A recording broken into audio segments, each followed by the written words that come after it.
Yes, college basketball fans, it is time. The boogeyman will soon be going away. Kansas really wants to fire Bill Self. Let's get locked on Baylor.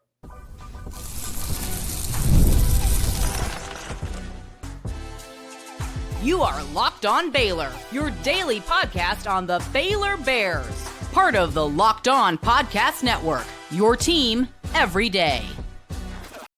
Hello there, Bears fans. Welcome to another evening edition of Locked On Baylor, brought to you by FanDuel. I'm your host, Cam Stewart of ESPN Central Texas, joined by Locked On Jayhawks host Derek Johnson.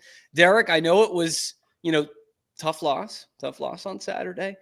The classic Kansas fashion, though. You guys play 48 hours later, get an absolute cream puff, play them at home, and just knock the crap out of Iowa State. All is well in the world, except it's not. Derek, is it time for Kansas to fire Bill Self? No, not quite.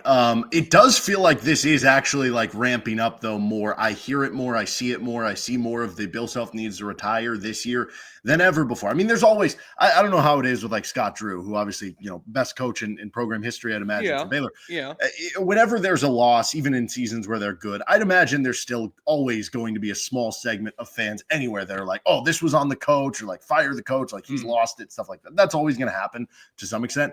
It is like ramped up to a I wouldn't say real level. Like there's nobody serious who's talking about this. It's a lot of the random message board posters. It's a lot of the people with avatar, stuff on Twitter, which I don't mean to, denigrate those people. Like, do you have fun?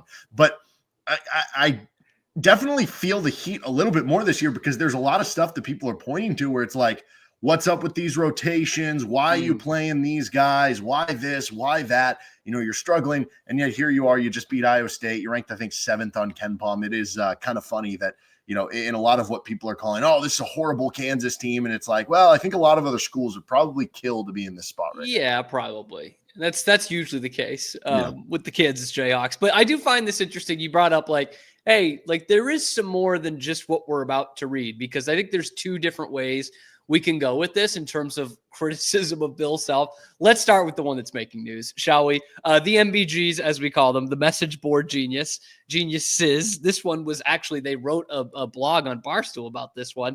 And this is from FL Hawks, Florida Hawks, I guess, 127. He's washed. Game has passed him. Way too loyal to NAIA caliber players at best.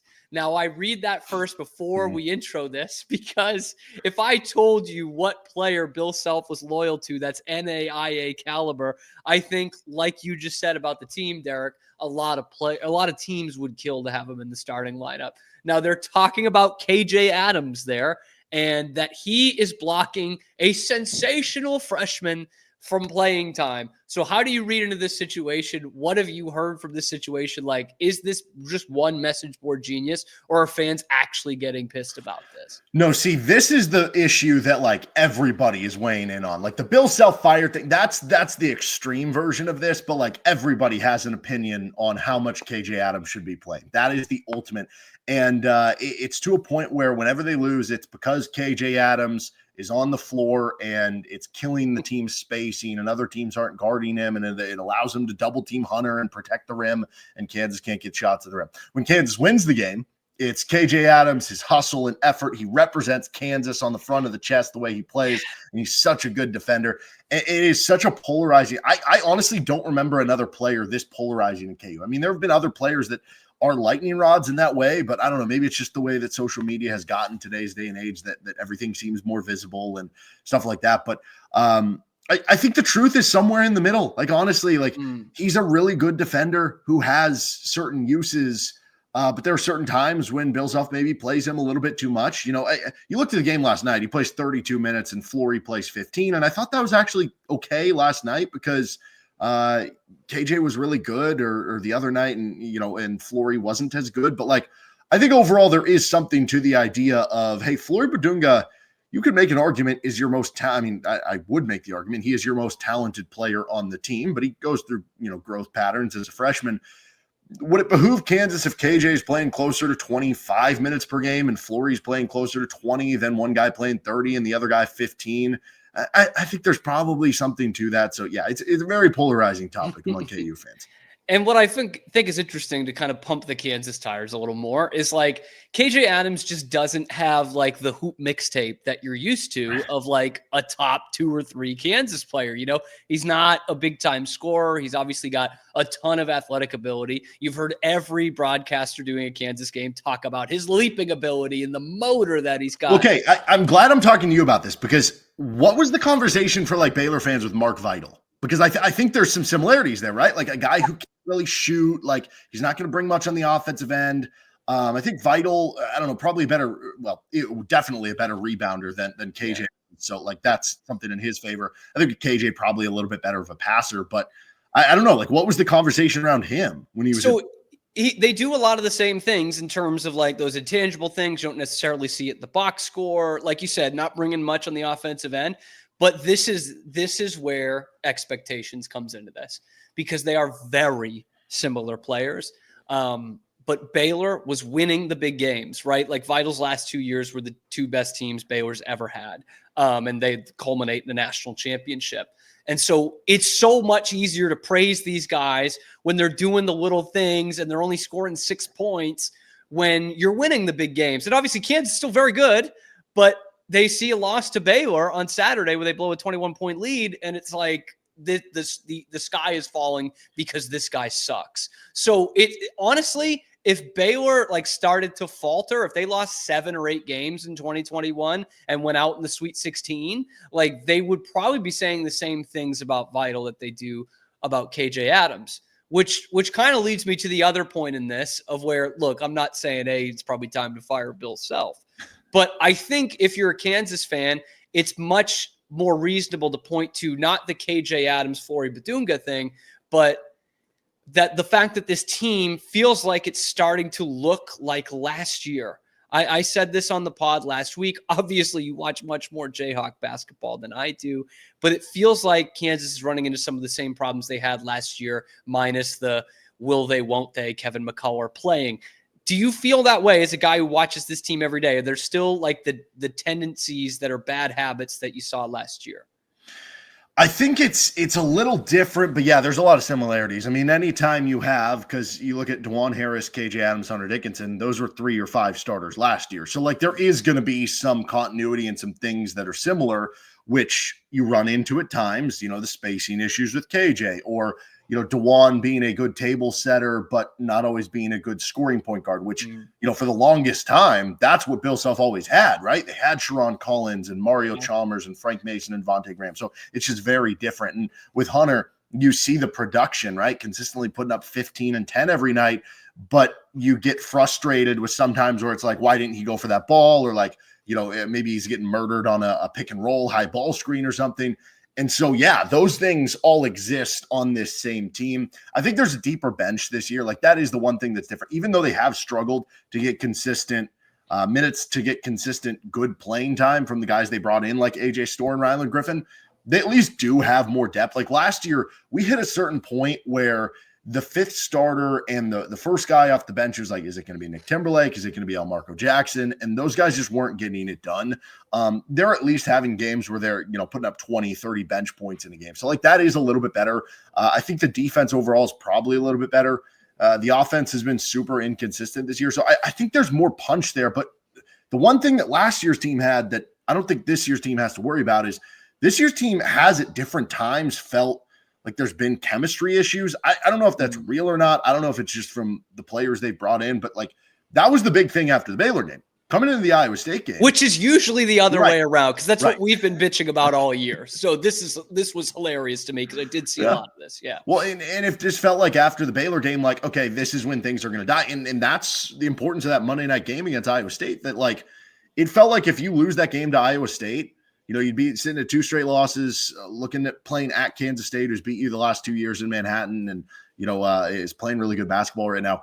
It would have felt like the season is coming to an end and they are letting it crumble. And that was the importance of winning that game, that maybe you can look back and just say, okay, Baylor just played a really good second half and you just played horribly, I guess. And with the Houston game, like a really weird thing happened against one of the best teams in the country, and maybe you're going to be okay. And if it does go off the rails, people will just be saying that Kansas is a football school.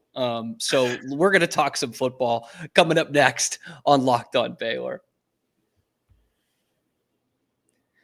But first, this episode is brought to you by our friends over at FanDuel. They just make everything fun, guys. Super Bowl 59 is here. One game, two teams. I'm not asking Derek who he's rooting for. Endless possibilities. And there's no better way to make every play more exciting than with FanDuel Sportsbook.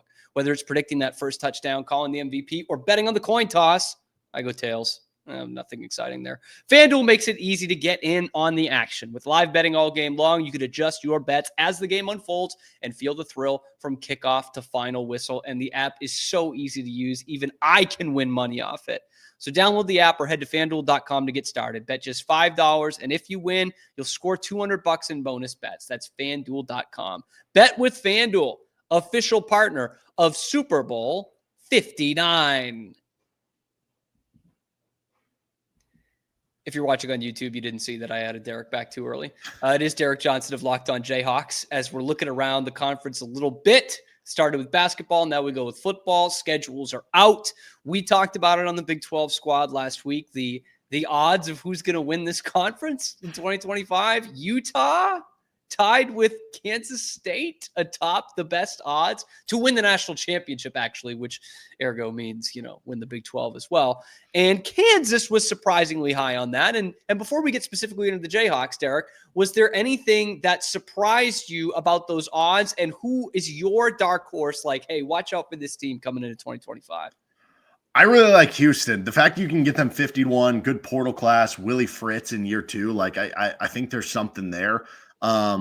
Plus we just have the recipe from this last year where it's like, hey, Arizona State picked to be one of the worst teams in the Big 12, one of the worst teams in the Power 5, and boom, they win the Big 12. And I think, I don't think you're going to get that extreme every year, but like, I don't think it's unreasonable. So I do like that. I actually do like Baylor a lot. I'm maybe part of it is like, because I just saw Baylor absolutely crush Kansas to finish their season last year. As hot as Kansas was. Right. Like that, yeah. I'm a big Sawyer Robertson guy, so I think those are two ones that I would certainly look at here. But yeah, I mean, it was certainly odd for me looking after the season Kansas had and being like, oh yeah, right now they're fifth on FanDuel plus 750 to win the Big 12. And then I venture over to the basketball side of things and they're plus 3,400. And I'm like, what world are we living in? Football school, dude. I'm telling you, football school. A volleyball school, actually. Now, I mean, yeah, we had our phase with that too. We did. Baylor and Kansas actually had an even plane in terms of the odds to win the national championship coming out of the Big 12 this year. I hope you're wrong about UH only because I called them a scrimmage in the schedule release episode yesterday. Jalen Daniels coming back. And, losing some big pieces. Obviously, Devin Neal is huge all the time, but especially down that stretch. I think 110 or more in 4 of the last 5 games in that winning streak for the Jayhawks.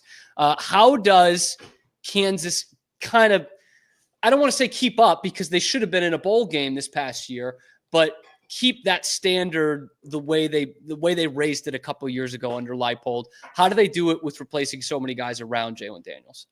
So I think the hope at the running back spot is going to be in general Lance Leipold when you look back at his years at Buffalo and then, coming at Kansas, obviously Devin Neal makes it a lot easier. They've had good running production every year, really. So I think the hope is, you're not going to have Devin Neal, but I think you should have enough there.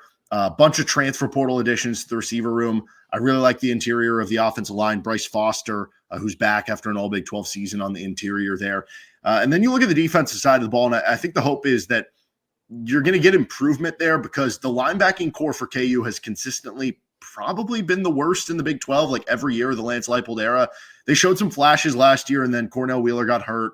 J.B. Brown did have a pretty good season, but that's just been a struggle for them. They brought in a bunch of transfers to the linebacker room, including Bengali Kamara, who's a transfer from Pittsburgh, South Carolina, got graded like a 92 on 24/7 Sports transfer rankings. So the hope is that's going to be better. The hope is that the defensive line is pretty deep. They've got a really good room of defensive tackles. They've got some really talented defensive end, a stable of former 4-star recruits who are young players who are going to be working into year 2, year 3 this year.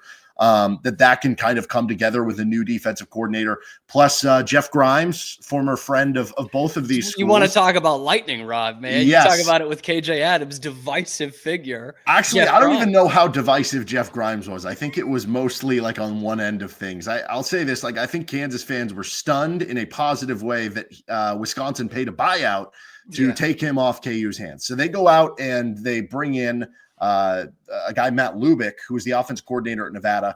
They had a good, overhaul. He was in there for 1 year. Their offense got a lot better. He was formerly at Kansas as an analyst, and he probably would have been the offense coordinator hire instead of going out to get Jeff Grimes, but he underwent some cancer treatments and they weren't sure what was going to be the timetable, so they had to make a move elsewhere. So they end up getting him back as co-offensive coordinator in Jim Zabrowski, who was the quarterback's coach for Jalen Daniels all these years. And he called the plays in the bowl game that they actually beat UNLV when they scored 49 points.